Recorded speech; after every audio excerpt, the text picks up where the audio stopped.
Today, we're going to wrap up the conversations on the communications matrix. For those of you who are listening for the first time, if you scroll back 3 or 4 episodes, you'll catch the gist of the conversation. The ideas we've been playing with so far are the idea that communication is a cyclical process and not just a linear process. So it's not just A to B, end of story, but it's a cycle. It's more like A to B, and then B back to A, and we keep going round and round and round. And that as professionals, as professional salespeople, professional wedding planners, professional photographers, or whatever it is that you do, we should be much more concerned with effective communications and not just that we sent the message across. So we want to know that the message got there, that it was efficacious, and that it is going to take us to the next step that we want to achieve in the sales process or in dealing with the client. So we're concerned with how useful was the communications and not just that we sent it. So it's not just I sent the email, end of story, the bride didn't pay attention, it's her fault. It's a matter of I intended to get A, B, C, and D done, and I sent the email to the bride, and I followed up, and I got the response that we needed to move us to the next stage, whatever that stage might happen to be with your interaction with the bride or the groom or whichever customer that you have. Now, since we've run through a couple of things prior, that's the source and the message, and that is built around the intent that we have for the message and making sure that our communications is clear. We've also looked at encoding and the channel, and that involves all the thought processes that we run through. We'll want to decide the format we're going to put it across. Is it going to be voice? Is it going to be text? And then the channel. Since we've decided it's going to be voice, is this going to be a phone call? Is it going to be a voice note? Or if we decide that it's going to be text, is it going to be an SMS? Is it going to be an email? Or is it going to be a WhatsApp message? And then we've also looked at the process of decoding that happens when the receiver gets the message, and that is when they take your words, your voice note, your whatever it is that you have sent, and they filter it through their perspective, their expectations, their biases, their culture, all the fuzzy stuff that happens in the process of communications. And so that brings us now to the end of the items in the matrix, and that is feedback and context. So the feedback is concerned with how useful the message was. Excuse me. So there's no point in insisting that we sent the email or that we made the phone call or we sent the SMS, but it didn't help us to achieve the aim that we wanted. So if you send out your blast and you didn't get any action in return, then your communication was not effective, and we should be focusing on being effective in the communications process. So I'm sure you can see how it is clearly tied to the beginning, which is clear intent. So for instance, I'm dealing with a bride right now. They have paid the deposit, and it's for us to supply the photo booth at their wedding, not the photography services, but just the photo booth. That's the machine that people use for the selfies and all the fun photos during the reception. So they paid the deposit, and the next step for us, my partner and I, Shagun, who actually owns the photo booth, the next step is to decide on the technical stuff. Where's the booth going to be? What kind of powering requirements do we need? Things of that nature. And so I called the bride and we exchanged a couple of messages, and her response was, the wedding planner will have all the information. She'll put you through. Here are her contact details. She's going to contact you on Monday. So that's an example of useful communications and the desirable feedback that we need when we're dealing with our clients. So this is the stage that we're at. This is what we need next. This is what I did to try and communicate. And this is the kind of the response that I got back. So in that case, it was a successful communications effort.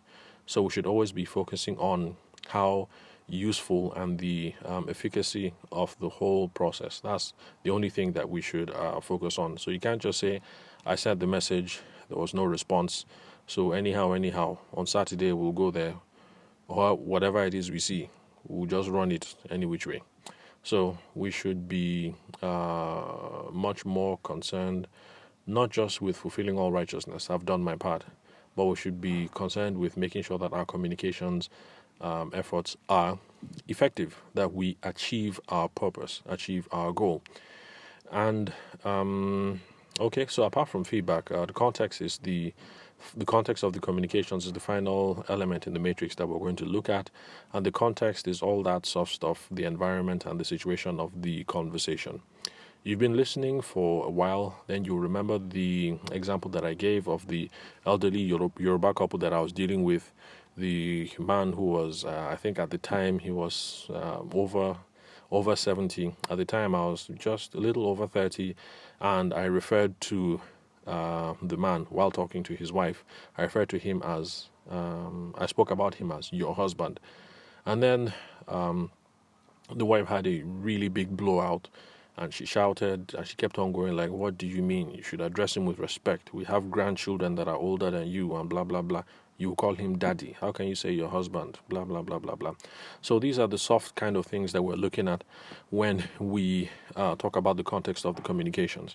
So the sex of the people concerned, man or woman, the age, old versus young, the environment. Are you in church? Are you at an office? Are you at the Hilton Hotel? Are you guys in the market? What else? Basically all the extra stuff involved in the conversation. So we also have to take the context into account when we're coming up with when we decide on what the message is going to be and the channel that we're going to send it across through. And it's one of the things that I have really enjoyed learning about in dealing with my partner Shegun, who handles video. We don't really have a formal partnership like that per se. We just happen to go to the same secondary school and the same university, and it turns out that we're in the same line of business, so we do a lot of business together.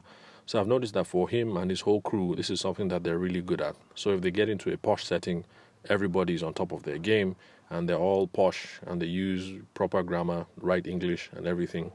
And then if they meet people who are not as refined, let me put it that way, they switch easily into vernacular and into Yoruba or Hausa or whatever it is that they need to get the job done.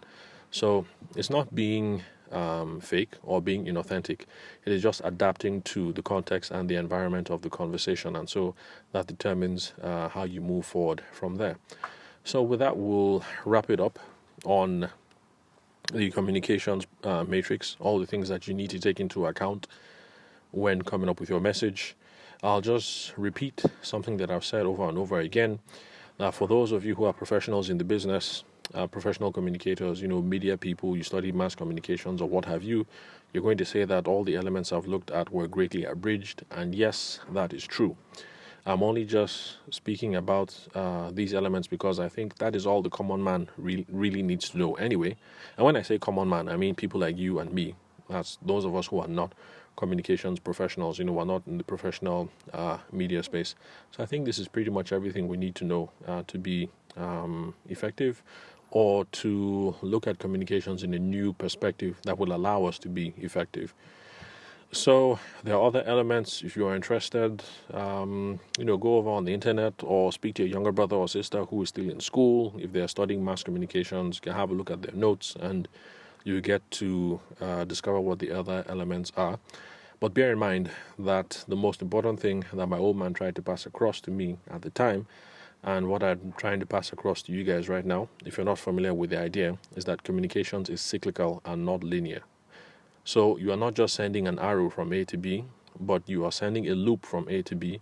And when B receives the message and they understand it, we hope to get some feedback, and then they send the loop back to us. And then we review, revise, and go over the communications process all over again. So at the next recording, we'll look at some other elements of communications, like tone, body language, stuff like that. And then truly we'll bring it communications to a close. But for now, we're done with the communications matrix. Now we'll just move on to elements of communications, and I hope that is becoming increasingly clear, especially from some of the examples that I used with the elderly couple and with this bride that we are working on the photo booth with. how some of these ideas translate to those of us who are wedding and event industry professionals.